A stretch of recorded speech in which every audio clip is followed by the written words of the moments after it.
میں چاہتی ہوں تم آؤ تو شہزادوں کی طرح اپنے گھر میں رہو۔ اماں کے لہجے میں اتنی اپنائیت اور ہمدردی تھی کہ میرے دماغ میں اس بوڑھے شخص کی باتیں دھندلنے لگی۔ میں نے سوچا ماں ٹھیک ہی تو کہہ رہی ہے، اپنا گھر ہوگا تو روبینہ بھی خوش رہے گی۔ میں نے ایک بار پھر اپنی خواہش کا گلا گھونٹ دیا۔ بہرحال 1 سال اور بیت گیا۔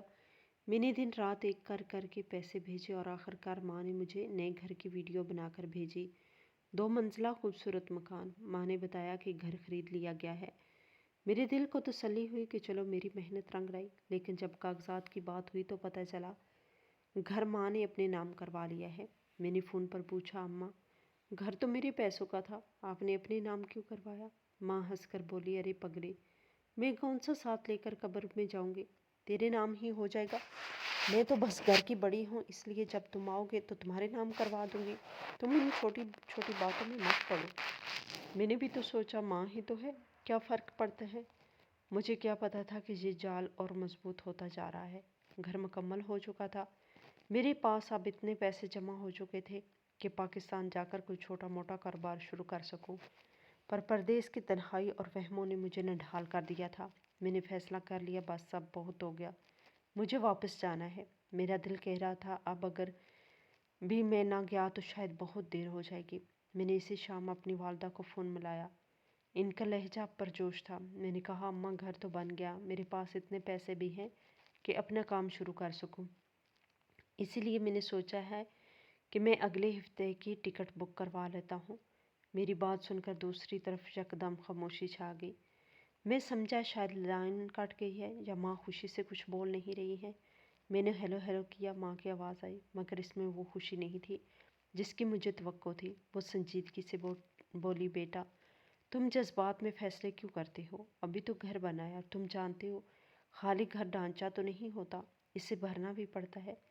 میں نے حیرت سے کہا، اماں سامان بھی تو میں نے ہی بیچا ہے، اور کیا چاہیے؟ وہ بولی، بات سامان کی نہیں، تمہیں خبر ہے تمہاری بڑی بہن کے یہاں جڑواں بچے پیدا ہوئے ہیں، اللہ نے اسے 2 بیٹوں سے نوازا ہے۔ میں نے اس کی شادی اتنے بڑے گھرانے میں کی تھی، اب اگر ہم خالی ہاتھ جائیں گے تو ہماری کیا عزت رہ جائے گی؟ ہمیں اس کے سسرال والوں کی ناک بھی رکھنی ہے۔ تمہاری بہن کو رخصت کرنا ہے تو دینا دلانا تو پڑے گا۔ میں نے وعدہ کیا ہے کہ ہم تمہاری بھانجی اور دونوں بیٹوں کو سونے کی چیزیں دیں گے۔ میں سر پکڑ کر بیٹھ گیا۔ میں نے کہا، اماں سونے کی قیمتیں آسمان پر ہیں، میں اتنا خرچہ کیسے کروں گا؟ ماں نے فوراً جذباتی وار کیا۔ وہ کہنے لگی کہ اپنی بہن کی عزت خاک میں ملا دے گا، وہ ساری زندگی تانے سنے گی کہ اس کا بھائی کینیڈا میں ہے، اس کے لیے کچھ نہ کر سکا، اور ابھی تو تمہارے چھوٹے بھائی کی نوکری بھی نہیں لگی، سارا بوجھ تمہارے کندھوں پر ہے، تم آ جاؤ گے تو جہاں تو سب بھوکے مر جائیں گے۔ تم ایسا کرو، چند ماہ اور لگا لو، تب تک تمہارے بھائی کی نوکری بھی لگ جائے گی اور بہن کے فریضے سے بھی فارغ ہو جائیں گے، پھر میں تمہیں نہیں روکوں گی۔ میں ایک بار پھر مجبور ہو گیا۔ ماں کی محبت اور ماں کی عزت کا واسطہ ایسا تھا کہ میں انکار نہ کر سکا۔ میں نے دل پر پتھر رکھ کر کہا، ٹھیک ہے اماں، بس یہ آخری بار ہے، میں 6 ماہ بعد ہر حال میں واپس آ جاؤں گا۔ اس دوران میری روبینہ سے جب بھی بات ہوئی تو مجھے اس کے چہرے پر عجیب سی اداسی نظر آنے لگی۔ اس کی رعنائیت جو کبھی گلاب کی طرح کھلتی تھی اب پھیکی پڑنے لگی۔ ویڈیو کال پر مجھے اس کی آنکھوں کے گرد گہرے سیاہ حلقے صاف نظر آتے تھے۔ وہ مجھ سے نظریں نہیں ملاتی تھی۔ میں اکثر اس سے پوچھتا، ربینہ تمہارا رنگ کیوں خراب ہو رہا ہے؟ تم بیمار لگ رہی ہو۔ وہ مسکرانے کی ناکام کوشش کرتی اور کہتی، کچھ نہیں، بس کچھ دنوں سے بخار تھا اور موسم بھی بدل رہا ہے۔ ایک بار مجھے ویڈیو کال پر اس کی شدید کھانسی کی آواز آئی۔ وہ اپنا منہ دوپٹے میں چھپا کر کھانس رہی تھی۔ میں نے گھبرا کر پوچھا، تم ڈاکٹر کے پاس کیوں نہیں گئی؟ وہ جلدی سے بولی، گئی تھی اور دوا بھی کھا رہی ہوں، میں ٹھیک ہو جاؤں گی، آپ فکر نہ کریں۔ اس نے یہ کہہ کر فوراً فون بند کر دیا۔ مجھے ایسا لگتا تھا جیسے وہ تھکی تھکی سی ہے اور مجھ سے بات کرنے کی ہمت بھی نہیں کر پا رہی۔ مجھے رہتے ہوئے پارک والے اس بوڑھے شخص کی باتیں یاد آنے لگی۔ یقیناً کوئی نہ کوئی بات تو تھی جو مجھ سے چھپائی جا رہی تھی۔ ربینہ تو بہت باتوں والی ہوا کرتی تھی، وہ گھنٹوں مجھ سے باتیں کرتی تھی، چھوٹی چھوٹی شرارتیں کرتی تھی، لیکن اب تو جیسے لگتا تھا اس کے پاس میرے لیے کوئی بات ہی نہ بچی ہو۔ وہ بس میری بات سنتی اور ہاں کر کے فون کاٹ دیتی۔ مجھے اس کے رویے میں بیزاری سے زیادہ خوف اور مجبوری نظر آنے لگی تھی۔ میرا دل اندر سے گواہی دے رہا تھا کہ سب اچھا نہیں ہے، لیکن ماں کی یقین دہانیاں مجھے خاموش کروا دیتی تھی۔ میں نے سوچ لیا تھا کہ اب چاہے جو بھی ہو میں کسی کو نہیں بتاؤں گا۔ میں نے 6 ماہ کا وعدہ تو کیا ہے، لیکن میں اس سے پہلے ہی جاؤں گا۔ میں سب کو سرپرائز دوں گا اور اپنی آنکھوں سے دیکھوں گا کہ آخر معاملہ کیا ہے۔ میرا یہ فیصلہ میری زندگی کا سب سے بڑا فیصلہ ثابت ہونے والا تھا۔ میں نے فیصلہ کر لیا تھا کہ اب میں مزید انتظار نہیں کروں گا۔ ماں کی فرمائشیں ختم ہونے کا نام ہی نہیں لے رہی تھی اور روبینہ کی خاموشی مجھے اندر ہی اندر زخمی کر رہی تھی۔ میرے ذہن میں بار بار اسی بوڑھے شخص کا چہرہ گھوم رہا تھا جس نے اپنی زندگی اپنوں کی خوشیوں کی بھینٹ چڑھا دی تھی۔ میں اپنی زندگی کا انجام اس جیسا نہیں چاہتا تھا۔ میں نے کسی کو کانوں کان خبر نہیں ہونے دی اور خاموشی سے پاکستان کا ٹکٹ کٹوا لیا۔ میرا ارادہ تھا کہ میں اچانک گھر پہنچ کر سب کو حیران کر دوں گا اور اپنی آنکھوں سے دیکھوں گا کہ آخر روبینہ اتنی بجھی بجھی کیوں رہتی ہے۔ روانگی سے ایک دن پہلے میں نے حسب معمول گھر ویڈیو کال کی۔ ماں بہت خوش نظر آ رہی تھی کیونکہ میں نے انہیں بتایا تھا کہ بہن اور بچوں کے لیے میں نے کچھ پیسے اور بھیج دیے ہیں۔ میں نے ماں سے کہا روبینہ سے بات کروا دے۔ ماں نے فون کا رخ روبینہ کی طرف کیا تو میرا دل دھک سے رہ گیا۔ اس نے سر پر ایک پرانا سا دوپٹہ اڑا ہوا تھا۔ وہ کیمرے کی طرف دیکھنے سے کتراتی نظر آ رہی تھی۔ میں نے پوچھا روبینہ تم کیسی ہو؟ گھر میں سب کیسا چل رہا ہے؟ اس نے بڑی مشکل سے نظریں اٹھائی اور اکھڑے اکھڑے انداز میں جواب دیا، میں ٹھیک ہوں اور سب بہت اچھا ہے۔ اس کی آواز میں جذبات کا نام و نشان نہیں تھا۔ مجھے ایسا لگا جیسے کوئی طوطا رٹا رٹایا سبق دہرا رہا ہو۔ میں نے غور کیا کہ وہ بات کرتے ہوئے بار بار کیمرے کی سائڈ پر دیکھتی تھی جیسے کوئی وہاں کھڑا ہے اسے ہدایت دے رہا ہو۔ میری چھٹی حس نے خطرے کی گھنٹی بجا دی تھی۔ میں نے اس سے کہا مجھے امید ہے تم اپنا خیال رکھ رہی ہوں گے اور دوا وقت پر لے رہی ہوں گے۔ اس نے بس اس بات میں سر ہلا دیا اور کچھ نہ بولی۔ اس کی آنکھوں میں جو ویرانی تھی وہ مجھے کینیڈا میں بیٹھے ہوئے بے چین کر رہی تھی۔ میں نے فون بند کیا تو میرا دل ایک انجانی دہشت سے بھر گیا۔ مجھے لگا کہ میں نے ٹکٹ کروا کر بہت اچھا فیصلہ کیا ہے۔ اگلے 24 گھنٹے میرے لیے کسی قیامت سے کم نہیں تھے۔ جہاز کا سفر اتنا طویل مجھے کبھی نہیں لگا تھا۔ ہر گزرتے لمحے کے ساتھ میرا اضطراب بڑھتا جا رہا تھا۔ میرے دماغ میں وسوسوں کے سانپ لوٹ رہے تھے۔ کبھی سوچتا کہ شاید ماں ٹھیک کہتی ہے اور میں زیادہ وہمی ہو گیا ہوں، اور کبھی روبینہ کا پیلا پڑتا چہرہ میری آنکھوں کے سامنے آ جاتا۔ خیر اللہ اللہ کر کے سفر تمام ہوا اور میں لاہور ایئرپورٹ پر اتر گیا۔ میں نے ایئرپورٹ سے ٹیکسی لی اور اپنے گھر کا پتہ بتایا۔ یہ وہ نیا گھر تھا جسے میری ماں نے میری محنت کی کمائی سے خریدا تھا اور جسے دیکھنے کے لیے میں بےتاب تھا۔ راستے میں ٹریفک کا شور اور رش بھی مجھے اچھا لگ رہا تھا کیونکہ میں 4 سال بعد اپنے وطن اور اپنے پیاروں کے پاس جا رہا تھا۔ لیکن دل کے کسی کونے میں خوف اب بھی جمع ہوا تھا۔ رات کے کوئی 8 بج رہے تھے جب ٹیکسی ڈرائیور نے گاڑی ایک خوبصورت 2 منزلہ مکان کے سامنے روکی۔ میں نے کرایہ ادا کیا اور اپنا بیگ کندھے پر لٹکا کر نیچے اتر گیا۔ سامنے میرا گھر تھا جس کی تصویریں اور ویڈیوز ماں مجھے بھیجتی رہتی تھی۔ واقعی گھر بہت شاندار تھا جس کے در و دیوار پر میرے خون پسینہ لگا ہوا تھا۔ میں گیٹ کی طرف بڑھا تو اندر سے روشنی آ رہی تھی اور ہنسنے بولنے کی آوازیں بھی سنائی دے رہی تھی۔ میرا ہاتھ گھنٹی کے بٹن کی طرف بڑھا ہی تھا کہ اچانک اندر سے آنے والی ایک چیخ نے میرے ہاتھ کو وہیں روک دیا۔ یہ میری ماں کی آواز تھی، لیکن اس میں وہ ممتا نہیں تھی جو فون پر سنائی دیتی تھی۔ یہ آواز قہر اور غضب سے بھری ہوئی تھی۔ آواز آئی، او بدبخت، او کمبخت ماری، تیرے ہاتھ ٹوٹے ہیں کیا جو ساری روٹی تو نے جلا دی ہے؟ میں ساکت ہو گیا۔ یہ الفاظ اتنے زہریلے تھے کہ میری کانوں میں سیسا بن کر اترے۔ اس کے فوراً بعد کسی کے رونے اور گڑ گڑانے کی آواز آئی۔ یہ آواز روبینہ کی تھی۔ وہ کہہ رہی تھی، ماں جی معاف کر دیں، غلطی ہو گئی، میں ابھی دوسری پکا دیتی ہوں۔ لیکن ماں کا غصہ ٹھنڈا نہیں ہوا۔ انہوں نے چلا کر کہا، تیرا باپ یہاں خرچہ بھر رہا ہے کہ تجھے روز روز راشن لا کر دوں؟ تم جیسی منحوس کے لیے تو سوکھی روٹی بھی حرام ہونی چاہیے۔ میں باہر کھڑا کانپ رہا تھا، میرے پیروں تلے سے زمین نکل رہی تھی۔ میں نے اپنی ماں کا یہ روپ کبھی نہیں دیکھا تھا۔ میں سمجھ گیا تھا کہ روبینہ فون پر کیوں خاموش رہتی تھی۔ میرے اندر ایک طوفان اٹھ رہا تھا۔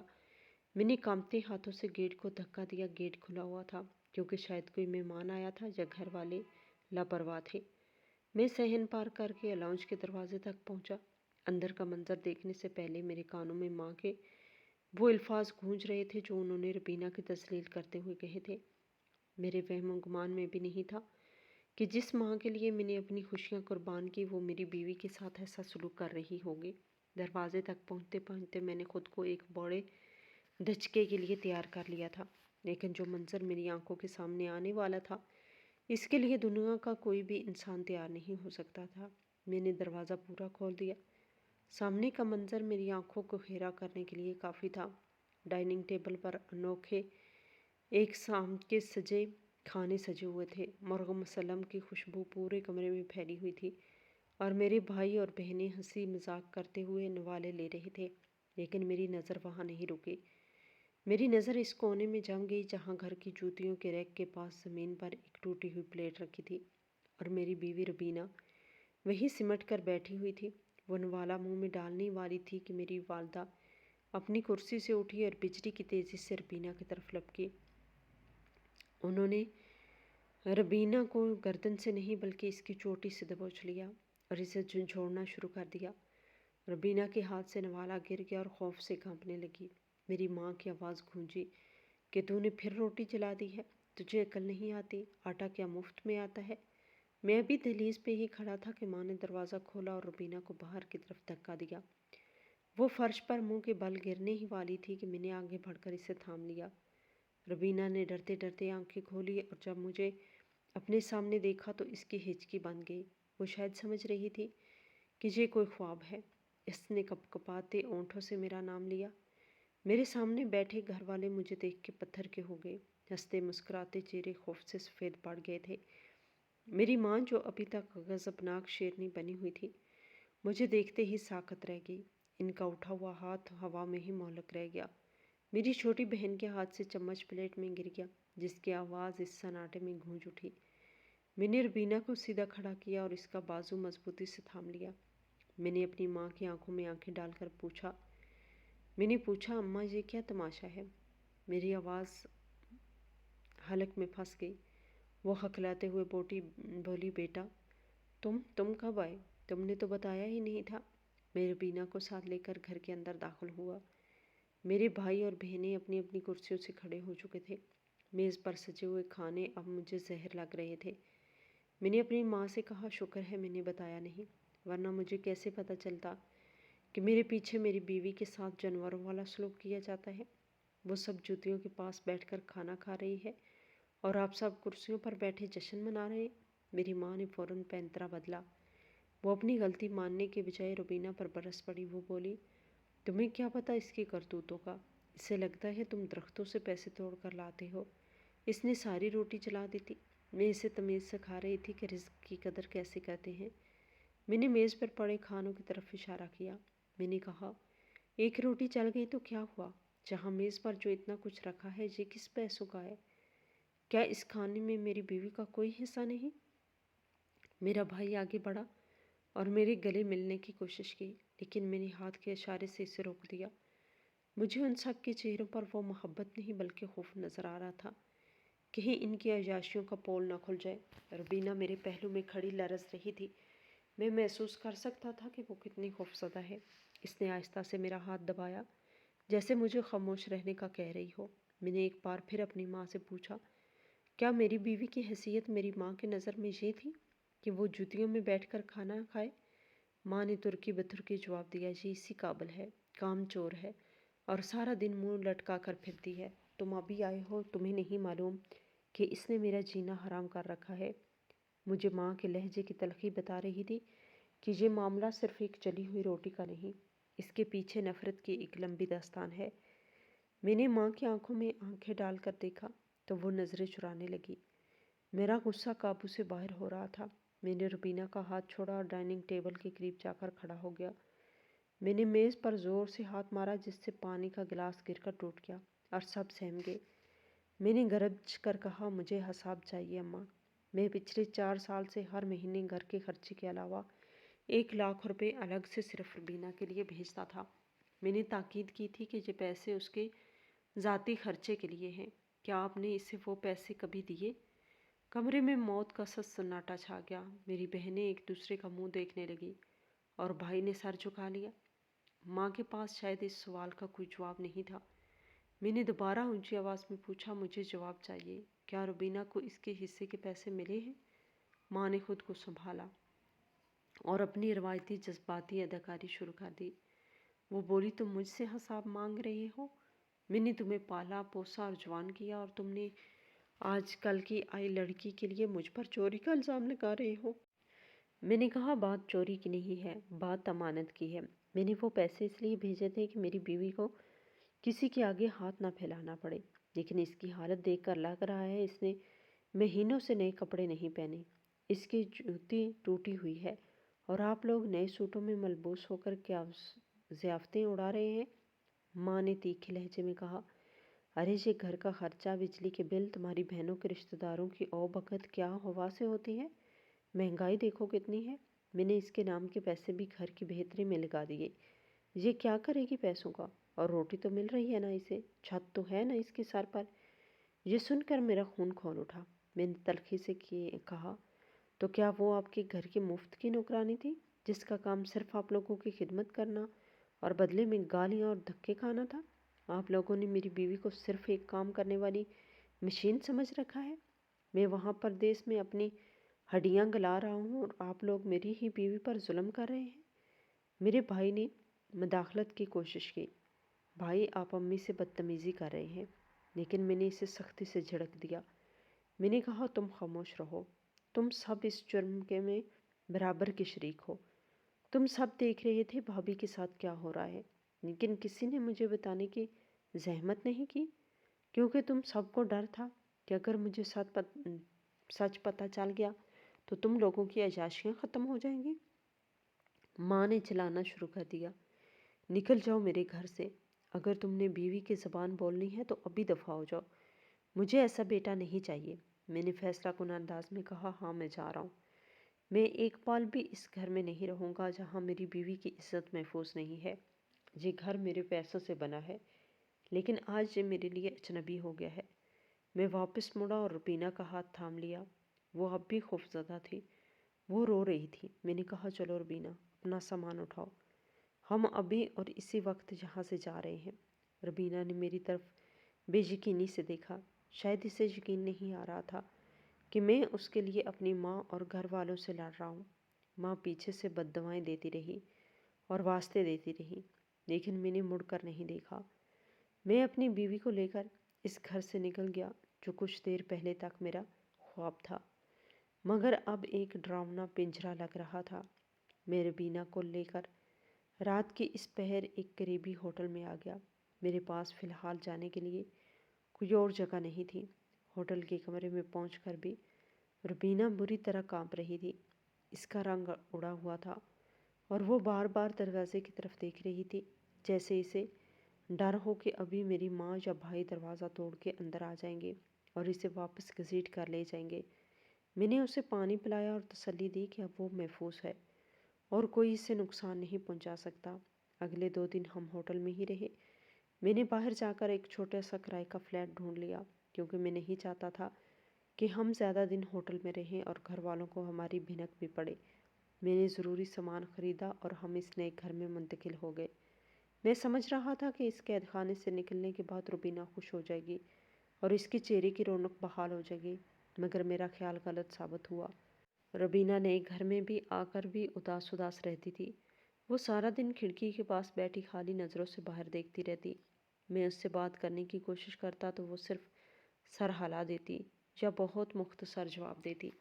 اس کی آنکھوں میں خوف کا سایہ بدستور موجود تھا۔ مجھے لگا شاید اتنے سالوں کا صدمہ ہے جسے جانے میں کچھ وقت لگے گا۔ میں اسے گھمانے کے لیے باہر لے جانے لگا، بات کرتا تو انکار کر دیتی۔ وہ کہتی، مجھے ڈر لگتا ہے۔ ایک شام میں کام سے جلدی واپس آ گیا۔